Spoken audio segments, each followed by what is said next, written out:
जहां एक तरफ अमेरिका ने भेज दिए B-52 बॉम्बर्स, यानी अब रूस को खुली चुनौती अमेरिका की तरफ से, तो वहीं रूस की तरफ से भी आए 9 देशों का साथ मिला रूस को। तो वहीं इस मामले में पीएम मोदी ने जेलेंस्की और पुतिन दोनों से क्या कहा, क्या जंग रुकेगा या और भी ज्यादा बढ़ेगा, जानेंगे क्या कुछ चल रहा है। इसके अलावा बहुत कुछ, आइए जानते हैं इन खबरों को विस्तार से। ऐसा लग रहा है जैसे अमेरिका की मती मारी गई है और अमेरिका अब शक्ति प्रदर्शन के साथ साथ इस युद्ध में शामिल होना चाहता है और इस युद्ध को और भी बड़ा बनाना चाहता है। बाइडेन के इरादों से तो कुछ वैसा ही लग रहा है। वैसे ही राष्ट्रपति व्लादिमीर पुतिन ने सीधे संदेश दे दिया है कि अगर कोई दूसरा तीसरा देश हम दोनों के बीच में एंट्री लेता है तो इसे वार ही माना जाएगा। ये माना जाएगा कि सामने वाले देश ने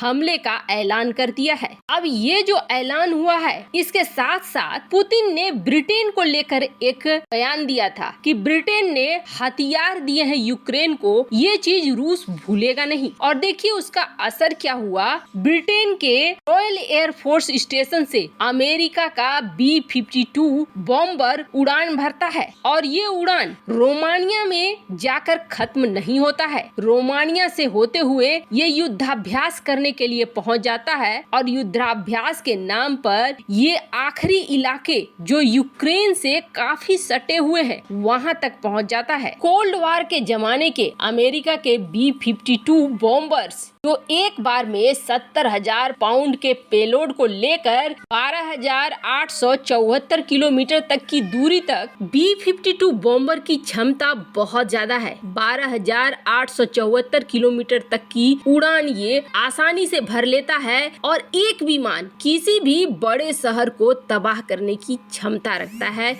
क्योंकि इसके जरिए परमाणु बॉम्बर्स भी गिराए जा सकते हैं। इसीलिए तो इसकी गणना होती है महाविनाशक विमानों में। अमेरिका इसका इस्तेमाल कई युद्धों में कर चुका है और जब जब इसका इस्तेमाल अमेरिका ने किया है तब तब विनाश ही फैला है। और एक बार फिर B-52 बॉम्बर्स के इस इलाके में आने का मतलब है तनाव को भड़काना। क्या करना चाह रहा है अमेरिका? क्या यूक्रेन को ये दिखाना चाह रहा है कि तुम सीज फायर मत करो, आगे लड़ो, हम तुम्हारा साथ देने आए हैं, या फिर ये कि रूस हम तुम्हें ललकार रहे हैं, तुम हमसे भी युद्ध करो? ऐसा लगता है जैसे यूक्रेन से शुरू हुआ ये जंग अब रुकने वाला नहीं है, ये विश्व युद्ध का ही रूप लेने वाला है। अमेरिका लगातार जर्मनी और रोमानिया की सेना के साथ युद्धाभ्यास भी कर रहा है। अब इन सब से क्या दिखलाना चाह रहा है अमेरिका? एक तरफ तो अमेरिका ये कहता है कि चीन और भारत को आगे आना चाहिए और आगे आकर पुतिन को समझाना चाहिए कि इस युद्ध को रोका जाए। वहीं दूसरी तरफ B-52 बॉम्बर्स भेज रहा है। वहीं इन 30 देशों के मुकाबले में 9 से